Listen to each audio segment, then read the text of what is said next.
Online classes में सभी बच्चों का स्वागत है। बच्चों, आज 9th क्लास के अंदर साइंस में हम पढ़ाते हैं पदार्थ के कण एक दूसरे को आकर्षित करते हैं। इसके लिए बच्चों हम एक प्रयोग करते हैं।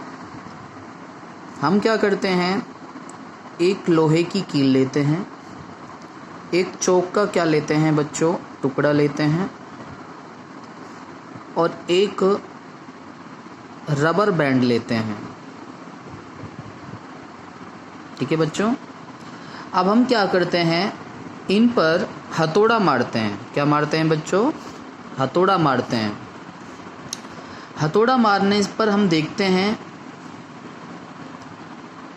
कि सबसे पहले चौक के टुकड़े होने लग जाते हैं, उसके बाद रबड़ के टुकड़े होने लग जाते हैं और सबसे लास्ट में लोहे के टुकड़े होने लगते हैं।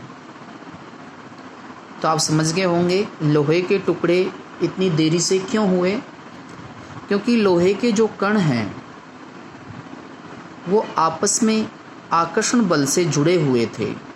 क्या हुए थे बच्चों? आकर्षण बल से चिपके हुए थे। उन कणों को हमें दूर करने के लिए अधिक बल की आवश्यकता पड़ी और प्रयोग करते हैं बच्चों। हम एक क्या करते हैं, एक थाली लेते हैं, उसके अंदर हम क्या भर देते हैं बच्चों, जल भर देते हैं। अब हम क्या करते हैं, चाकू की सहायता से या अंगुली की सहायता से जल की सतह को काटने का प्रयास करते हैं इस तरह से। तो हमने इस तरह से जब काटने का प्रयास करते हैं तो उसके बाद वो तुरंत जुड़ जाती है। जभी की जभी बच्चों क्या हो जाती है, वो जुड़ जाती है। दोबारा ऐसे कैसे ही हो जाती है? ऐसा क्यों हुआ बच्चों? क्योंकि आकर्षण बल था कणों के मध्य। जैसे ही वो कण दूर जाते हैं फिर तुरंत पास आ जाते हैं। किसके कारण? आकर्षण बल के कारण। तो इन प्रयोगों से बच्चों क्या निष्कर्ष निकल रहा है कि पदार्थ के कणों के मध्य क्या पाया जाता है, आकर्षण बल होता है और आकर्षण बल के कारण कण आपस में जुड़े रहते हैं। अब ध्यान रखना है बच्चों, अब हम पढ़ेंगे पदार्थ की अवस्थाएं। क्या पढ़ेंगे बच्चों? पदार्थ की अवस्थाएं।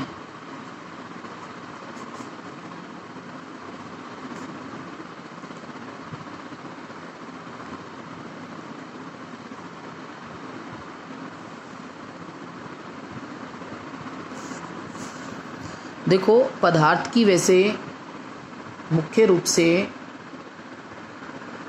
3 अवस्थाओं के बारे में चर्चाएं की गई हैं, लेकिन पदार्थ की 5 अवस्थाओं के बारे में जानकारी प्राप्त की जा चुकी है, जिसमें हमें याद रखना है ठोस, द्रव, गैस, प्लाज्मा और बॉस आइस कंडक्ट। ये पदार्थ की बच्चों कितनी अवस्थाएं होती हैं? 5 अवस्थाएं होती हैं। अवस्था जानते हो, अवस्था किसे कहते हैं? अवस्था का मतलब होता है जब हम किसी पदार्थ को स्पर्श करते हैं तो हमें किस तरह का महसूस होता है। टाइट महसूस होता है, नरम महसूस होता है या एहसास ही नहीं होता है। तो ये पदार्थ की अवस्थाओं को प्रदर्शित करता है यह गुण। तो हम पहला पढ़ेंगे बच्चों, पहली जो अवस्था के बारे में हम पढ़ेंगे वो है बच्चों ठोस। क्या है? ठोस। इसको सॉलिड कहते हैं। इंग्लिश में क्या कहते हैं बच्चों? ठोस को सॉलिड। सॉलिड को किससे दर्शाते हैं? एस से। अब ठोस का मतलब क्या है? ठोस की आपको विशेषताएं याद रखनी है बच्चों। एक तो जितने भी ठोस पदार्थ होते हैं उन सभी का आकार निश्चित होता है।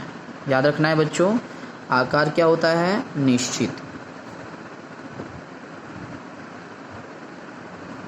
ठोस का आकार क्या होता है? जितने भी ठोस पदार्थ होते हैं उनका आकार क्या होता है बच्चों? निश्चित। दूसरी बात, इनका जो आयतन होता है वो भी क्या होता है? निश्चित होता है। आकार और आयतन दोनों क्या हो गए बच्चों? निश्चित। उसके बाद ध्यान रखना है, इनकी जो संपीड़ितता होती है वो नगण्य होती है, मतलब इनको हम पिचका नहीं सकते हैं ठोस पदार्थों को। ठोस पदार्थ ध्यान रखना है बच्चों अत्यधिक दृढ़ होते हैं, कठोर होते हैं, परंतु जब इन पर बाह्य बल लगाते हैं तो ये टूट भी जाते हैं, परंतु उनके आकार में कोई परिवर्तन नहीं आता।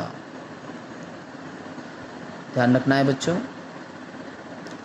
उसके बाद है दूसरी अवस्था, क्या है बच्चों? द्रव अवस्था। द्रव को लिक्विड कहते हैं। लिक्विड का मतलब किससे दर्शाएंगे बच्चों? एल से। अब जैसे हम ठोस पदार्थ के एग्जाम्पल आपको बता नहीं पाए थे। ठोस पदार्थ में जैसे कुर्सी है, पत्थर है, चौक है, ये सभी ठोस पदार्थ में आते हैं। द्रव पदार्थ, द्रव का मतलब ध्यान रखना है, द्रव पदार्थों का आकार निश्चित नहीं होता। जिस बर्तन में जैसे हम इनको रख रहे हैं ये उसी के अनुसार अपना आकार ग्रहण कर लेते हैं। इनका आयतन निश्चित रहता है। ध्यान रखना है, आकार निश्चित नहीं होता। आकार निश्चित नहीं होता। आयतन क्या होता है बच्चों? निश्चित होता है। और ये कठोर नहीं होते बल्कि तरल होते हैं। इनमें बहने का गुण पाया जाता है। द्रव पदार्थ कैसे होते हैं बच्चों? तरल होते हैं, इनमें बहने का गुण पाया जाता है।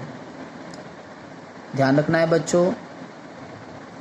अब तरल के उदाहरण, जैसे द्रव के उदाहरण जैसे पानी है, जल जिसको हम कहते हैं, तेल है, ये सभी किस में आते हैं बच्चों? द्रव पदार्थ में आते हैं। गैस,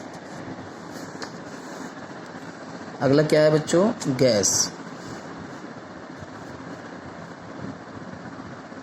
गैस अवस्था।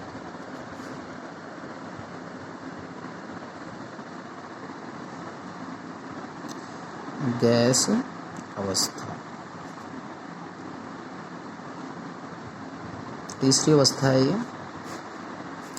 गैस को किससे दर्शाते हैं बच्चों? जी से दर्शाते हैं।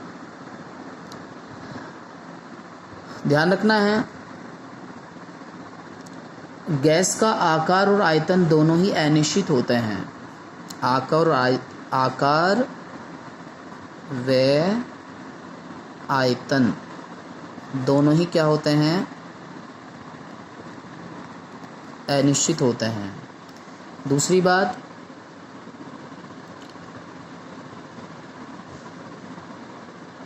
यह बहुत हल्की होती है। ठोस और द्रव दोनों से ही गैस क्या होती है? हल्की होती है। और इसके कण ठोस और द्रव से बहुत अधिक दूर दूर होते हैं। इसलिए आपने देखा होगा, जैसे वायु को हम देखते हैं तो वायु में कभी आपको ऑक्सीजन दिखाई दी है? भाई हम वायु में कह सकते हैं कि ये तो ऑक्सीजन है, ये तो कार्बन डाइऑक्साइड है। ऐसा नहीं है, क्योंकि इनके कण बहुत क्या होते हैं? दूर दूर होते हैं। ठीक है बच्चों।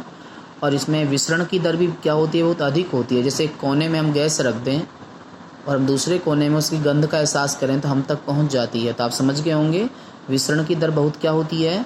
अधिक होती है। तो ये बच्चों तुम्हारे सिलेबस के अंदर 3 अवस्थाओं की चर्चा की गई है। आज इतना ही काफ़ी है। धन्यवाद।